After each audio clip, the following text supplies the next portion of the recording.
नमस्कार मित्रों, आज हम चर्चा करने वाले हैं दुर्घटनाओं की जांच के ऊपर। दुर्घटनाओं की जांच करना और उन्हें दोबारा होने से रोकना सुरक्षा प्रबंधन का एक महत्वपूर्ण हिस्सा है। पहले हम बात करें दुर्घटना की जांच प्रक्रिया के ऊपर। इसमें हम सबसे पहले दुर्घटना स्थल को सुरक्षित करते हैं ताकि किसी और को चोट न लगे। इसके साथ ही किसी भी सबूत को संरक्षित किया जाना चाहिए ताकि दुर्घटना के कारणों की सही पहचान की जा सके। दूसरा है प्राथमिक जानकारी एकत्र करना। सबसे पहले घटना के बारे में मौखिक रिपोर्ट या गवाहों से जानकारी प्राप्त की जाती है। इसमें घटना के समय, स्थान, शामिल व्यक्तियों और परिस्थितियों के बारे में जानकारी शामिल होती है। यह भी देखा जाता है कि दुर्घटना के समय कौन कौन से सुरक्षा नियम लागू थे और उनका पालन किया गया था या नहीं। तीसरा है मौके का निरीक्षण। दुर्घटना के तुरंत बाद मौके का निरीक्षण करना जरूरी है। इससे आपको दुर्घटना के कारणों का सही अंदाजा हो सकता है।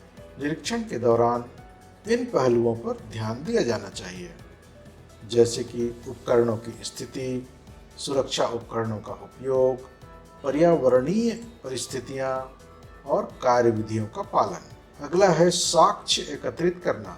दुर्घटना से जुड़े सभी साक्ष्य जैसे टूटी हुई मशीनें, उपकरण, तस्वीरें, फोटोग्राफ्स एकत्र करना आवश्यक होता है। यह सबूत भविष्य में दुर्घटना के कारणों को बेहतर ढंग से समझने और विश्लेषण करने में मदद करेंगे। अगला है गवाहों और श्रमिकों से साक्षात्कार या इंटरव्यू। जांच के दौरान घटना स्थल पर मौजूद श्रमिकों और गवाहों से विस्तृत साक्षात्कार लेना महत्वपूर्ण होता है। इससे यह पता चलता है कि दुर्घटना से पहले क्या हुआ और क्या कोई चेतावनी संकेत थे जिन्हें अनदेखा किया गया। अगला है रिपोर्ट तैयार करना। दुर्घटना के सभी पहलुओं की गहराई से जांच करने के बाद एक विस्तृत रिपोर्ट तैयार की जाती है, जिसमें दुर्घटना के कारण, घटना का क्रम और जांच के दौरान प्राप्त सबूतों का विवरण होता है। इस रिपोर्ट में सुधारात्मक और निवारक उपायों के सुझाव भी दिए जाते हैं। अब अगला इम्पोर्टेंट चीज़ है जिस पर ध्यान दिया जाना जरूरी है, वह है दुर्घटनाओं को दोबारा होने से रोकने के उपाय, जिसमें सबसे पहले हम जांच से मिले निष्कर्षों का कार्यान्वयन करते हैं। दुर्घटना की जांच के बाद जो निष्कर्ष निकलते हैं उन पर कार्रवाई करना सबसे जरूरी कदम होता है। इसके तहत इन सुधारात्मक उपायों को किया जाना चाहिए, जैसे कि दोषपूर्ण या त्रुटिपूर्ण मशीनों की मरम्मत करना या उनको अपडेट करना। दूसरा, सुरक्षा प्रक्रियाओं को संशोधित करना। तीसरा, कर्मचारियों की कार्यविधियों में बदलाव करना। इसके अलावा दुर्घटनाओं को रोकने के लिए श्रमिकों के लिए अतिरिक्त प्रशिक्षण भी प्रदान किया जा सकता है।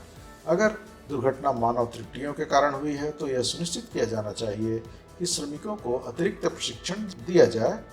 इसके तहत उन्हें सही कार्य प्रणाली, उपकरणों का सुरक्षित उपयोग और जोखिमों से बचने के उपाय सिखाए जाते हैं। नियमित प्रशिक्षण सत्रों के माध्यम से उनकी जागरूकता बढ़ाई जा सकती है। अगला है सुरक्षा नियमों को अद्यतन करना या अपडेट करना। कई बार जांच के दौरान यह पाया जाता है कि मौजूदा सुरक्षा नियम पर्याप्त नहीं थे। ऐसे में सुरक्षा मानकों का पुनर्मूल्यांकन करके उन्हें अपडेट किया जाना चाहिए। नए नियम बनाते समय पिछले दुर्घटनाओं के कारणों और सबक को ध्यान में रखना चाहिए। अगला, सुरक्षा उपकरणों की समीक्षा और सुधार। दुर्घटनाओं के बाद सुरक्षा उपकरणों की स्थिति और उनकी प्रभावशीलता की समीक्षा की जानी चाहिए। अगर उपकरण पुराने और अनुपयुक्त हैं तो उन्हें बदल देना चाहिए और आधुनिकतम उपकरणों का प्रयोग किया जाना चाहिए। व्यक्तिगत सुरक्षा उपकरण जैसे कि हेलमेट, दस्ताने, सेफ्टी शू आदि का नियमित रूप से परीक्षण और रखरखाव होना चाहिए। आपातकालीन उपकरणों जैसे कि फायर एक्सटिंग्विशर, एम्बुलेंस सेवा, इनको जांचा जाना चाहिए। अगला है जोखिम का पुनर्मूल्यांकन और जोखिम प्रबंधन। दुर्घटना के बाद कामकाजी माहौल का फिर से मूल्यांकन किया जाना चाहिए। इसके अंतर्गत यह देखा जाना चाहिए कि कोई अन्य संभावित खतरे तो नहीं है। जो पहले नज़रअंदाज किए गए हों। इसके लिए जोखिम मूल्यांकन प्रक्रिया का उपयोग करके नए खतरे की पहचान की जानी चाहिए और उसकी रोकथाम के उपाय किए जाने चाहिए। अगला है सुरक्षा ऑडिट या सेफ्टी ऑडिट और इंस्पेक्शन। नियमित सेफ्टी ऑडिट और इंस्पेक्शन से दुर्घटनाओं को रोकने में सहायता मिलती है। इनके माध्यम से यह सुनिश्चित हो सकता है कि सभी सुरक्षा नियमों का पालन हो रहा है और सभी उपकरण सही स्थिति में हैं।